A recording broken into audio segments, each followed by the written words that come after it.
Sir నమస్తే sir. Divorce specialist కాబట్టి ఒక క్వశ్చన్ అడుగుతున్నాను. రీసెంట్ టైమ్స్‌లో మ్యారేజెస్ ఎలా ఉన్నాయో అందరికీ తెలుసు.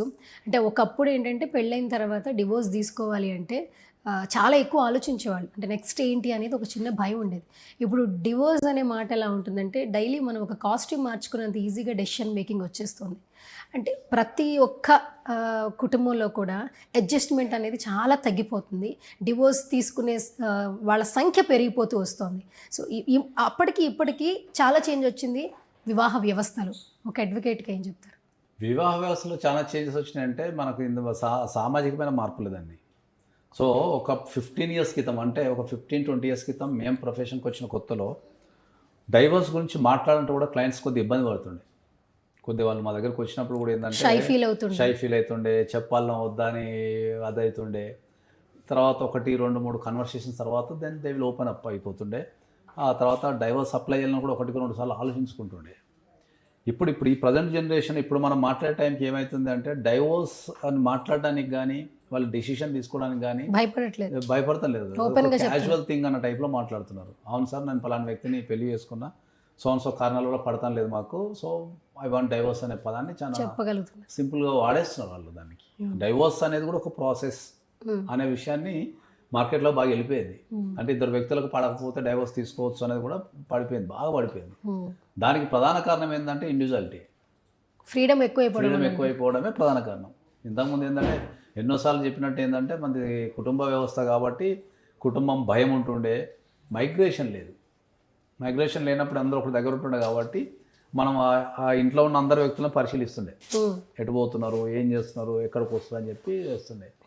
ఇప్పుడు ఎప్పుడైతే మైగ్రేషన్ పెరిగిపోయిందో అంటే ఒక వ్యక్తి ఒక ప్లేస్ నుంచి బతకడానికో చదువుకోవడానికో ఎప్పుడైతే బయలుదేరిండో అక్కడ నుంచి మనకు ఫ్యామిలీ ఇష్యూస్ ప్రాబ్లం అయిపోయింది. సో ఇప్పుడు ఒక అమ్మాయినో ఒక అబ్బాయినో మనం చదువుల కోసమో ఉద్యోగం కోసమో వేరే ప్రాంతానికి పంపించినప్పుడు ఆ వ్యక్తి ఏం చేస్తున్నాడు అనేది మన దగ్గర ఇన్ఫర్మేషన్ ఉండదు. ఓకే, వాళ్ళు ప్రేమించి పెళ్లి చేసుకుంటున్నారా, లేకపోతే లేచిపోయి పెళ్లి చేసుకుంటున్నారా, లవ్లో ఉన్నారా అనేటివి లేవు. సో దానిపైన మానిటరింగ్ చేయాల్సిన బాధ్యత తల్లిదండ్రులకు ఉంటుంది బాగా. ఈ మధ్యకాలంలో మీకు ప్రధానంగా చెప్పేది ఏంటంటే కల్చరల్ డిఫరెన్సెస్ అనేటివి ఇప్పుడు ఫారిన్ కంటే ఎక్కువ హైదరాబాద్లో ఘోరంగా ఉంది. అవునా? చాలా ఘోరంగా ఉంది. ఇప్పుడు మన దగ్గర కోలివింగ్ హాస్టల్స్ వచ్చినాయి. అంటే ఒక పెళ్లి కానీ ఒక అబ్బాయి ఒక అమ్మాయి కలిసి నివసించే అవకాశాన్ని హాస్టల్స్ కల్పిస్తున్నాయి. అది కూడా ఒక ఎంగేజ్లో ఉన్నాయి. సో మన భారతీయ సమాజానికి అవి ఎంతవరకు యాక్సెప్ట్ చేయబడుతుంది అనేది పాయింట్. అంటే ఇప్పుడు రిలేషన్స్ లో కూడా చాలా పేర్లు పెట్టుకుంటున్నారు సార్. అంటే మేము రిలేషన్ లో ఉన్నాము, పేర్లకు అసలు రిలేషన్షిప్ అంటున్నారు, సిచ్యువేషన్షిప్ అని చెప్పి అంటున్నారు. అదొకటి. ఇంకొకటి ఏంటి నానోషిప్ అంటే ఏంటి అంటే నాకు తెలిసి ఏంటంటే రెండింటి గురించి తెలుసు.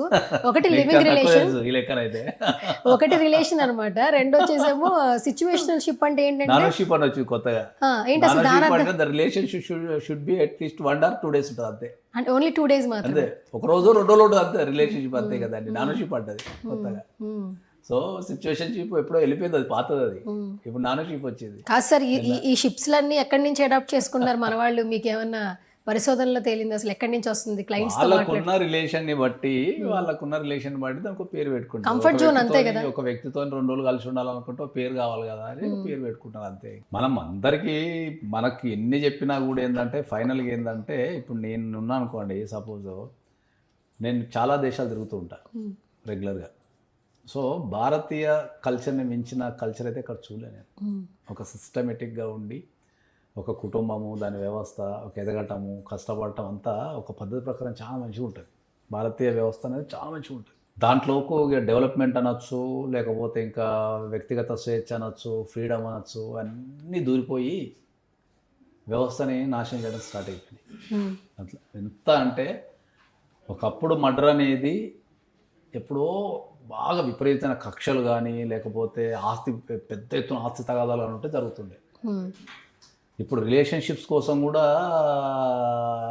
అంటే ఇప్పుడు మనం సమాజం గురించి మాట్లాడాలంటే రీసెంట్గా ఎక్కడ చూసిన జీడిమెట్ల పోలీస్ స్టేషన్లో 10th class చదివే అమ్మాయి అనుకుంటా, అరౌండ్ 16 years అమ్మాయి బాయ్ ఫ్రెండ్ని మెయింటైన్ చేస్తూ తల్లిని చంపేసింది.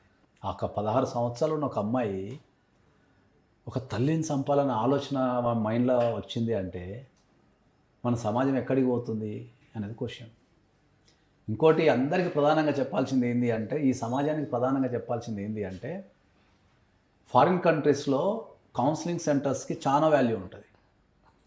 చాలా వాల్యూ ఉంటుంది కౌన్సిలింగ్ సెంటర్స్కి. అక్కడ ప్రతిదానికి కౌన్సిలింగ్ సెంటర్ ఉంటుంది. ఒక అబ్బాయిని స్కూల్లో చేరిపోయాలంటే కౌన్సిలింగ్ సెంటర్ ఉంటుంది, వాడని భయపడుతుండా అని. ఒక అబ్బాయిని మనం కాలేజీ చేరిపోయాలంటే కౌన్సిలింగ్ సెంటర్ ఉంటుంది. ఒక రిలేషన్షిప్లోకి వెళ్ళాలంటే కౌన్సిలింగ్ సెంటర్ ఉంటుంది. ఒక విడిపోవాలంటే కౌన్సిలింగ్ సెంటర్ ఉంటుంది. కానీ భారతదేశానికి వచ్చరికి ఏంటంటే కౌన్సిలింగ్ సెంటర్లని పిచ్చోళ్ళ కేంద్రాల కింద చూస్తారు. That's the problem. ఎవరికన్నా నీకు కౌన్సిలింగ్ చేయాలంటే నేను పిచ్చోన్నా అంటారు.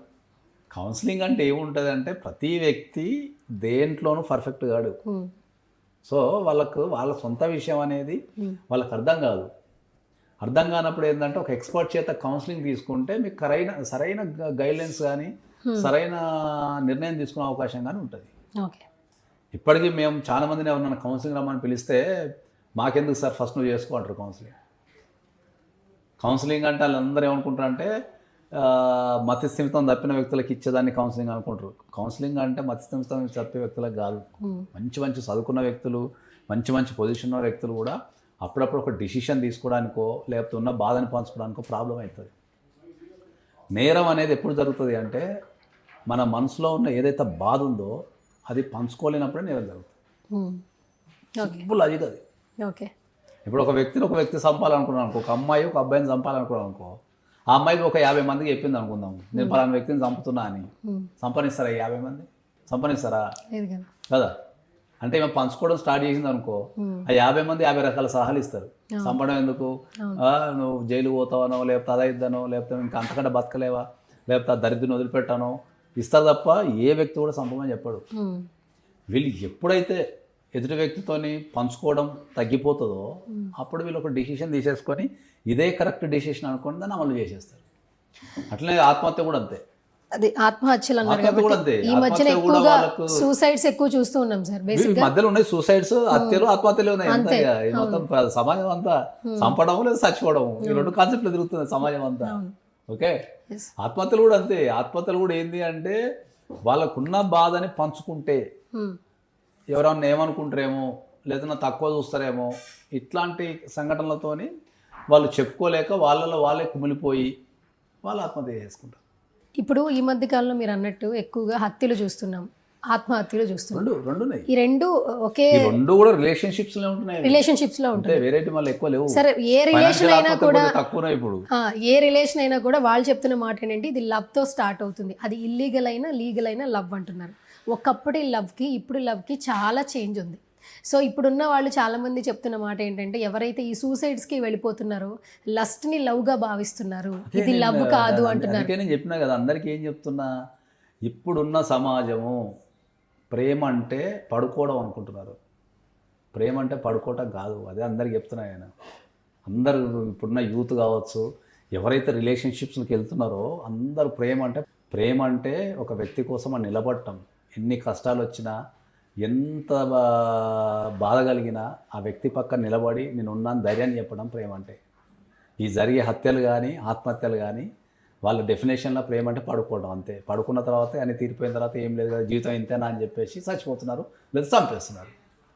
ప్రేమ అంటే మన వ్యక్తి కోసం పోరాడటం, ఒక వ్యక్తికి ధైర్యాన్ని ఇవ్వటం, ఒక వ్యక్తిని కాపాడుకోవడం, ఒక వ్యక్తి కోసం జీవించడం ప్రేమ. అది చేయాలంటే చాలా ఓపిక ఉండాలి. అందరికీ ఏంటంటే ఇన్స్టంట్ రిజల్ట్ కావాలా. తెలుసో ఒకరు పక్కన రిలేషన్షిప్కి వెళ్ళిపోతారు, వెళ్ళిపోయిన తర్వాత రిగ్రెట్ అవుతారు, అరే తప్పు రిలేషన్షిప్కి వెళ్ళినా కానీ దాని నుంచి బయటపడటానికి చంపడం చచ్చిపోవడం చేస్తారు. That's the problem. ఇప్పుడున్న యూత్కి అయితే 100% కౌన్సిలింగ్ కావాల్సిందే. నేనైతే స్ట్రాంగ్లీ ప్రతి ఒక్కరికి చెప్తున్నా, మీరు చంపటం కానీ చనిపోవడం కానీ చేయకండి అది. ఎందుకంటే మీరు అందరూ ఏమనుకుంటారంటే, ఇప్పుడు చంపడం పరిష్కారం అనుకుంటారు. చంపడం పరిష్కారం ఎట్లయితుంది? ఇప్పుడు ఒక వ్యక్తిని చంపినావు, చంపిన తర్వాత నువ్వు పోయి జీవితాంతం జైలునే ఉంటావు కదా. ఇక నువ్వేమనుభవించినావు ఇంకా. ఇప్పుడు ఒక వ్యక్తిని ఎందుకు చంపుతున్నావు? నువ్వు సుఖంగా ఉండడం కోసం. ఈ వ్యక్తి నా జీవితంలో ప్రాబ్లం చేస్తున్నాడు, ఈ ప్రాబ్లం తప్పిపోవాలంటే నేను చంపాలి అనే ఒక ఐడియాతోనే అంటున్నావు నువ్వు. కానీ ఆ వ్యక్తిని చంపిన తర్వాత నువ్వు ఎడిగిపోతున్నావు, జైలులే కదా. ఈ భూమి మీద బతికినంత కాలం నువ్వు జైల్లో ఉండాలి. ఓకే. ఇంకా గట్టిగా మాట్లాడితే ఉరి కూడా తీసేస్తారు బేస్డ్ ఆన్ ద కేస్. ఇంకా గట్టిగా మాట్లాడితే ఉరి కూడా తీసేస్తారు. అంటే వాడిని చంపి, నువ్వు ఒక ఎదుటి వ్యక్తిని చంపి నువ్వు ఇండైరెక్ట్గా నీ జీవితాన్ని నరకం చేసేసుకుంటున్నావు. అవును. ఓకే, దాని బదులు నువ్వు ఒక మంచి కౌన్సిలింగ్ సెంటర్కి వెళ్ళి ఒక మంచి వ్యక్తులను పట్టుకొని 1, 2, 3 సార్లు కౌన్సిలింగ్ సెషన్స్ తీసుకొని ఆ రిలేషన్షిప్ నుంచి బయట అవడం ఎట్లా, లేకపోతే ఆ రిలేషన్షిప్ని స్ట్రాంగ్ చేసుకోవడం ఎట్లా అనే సలహాలు కనుక తీసుకోగలిగితే నువ్వు జీవితాంతం బ్యూటిఫుల్ ఉంటావు కదా. Thank you sir, thank you so much once.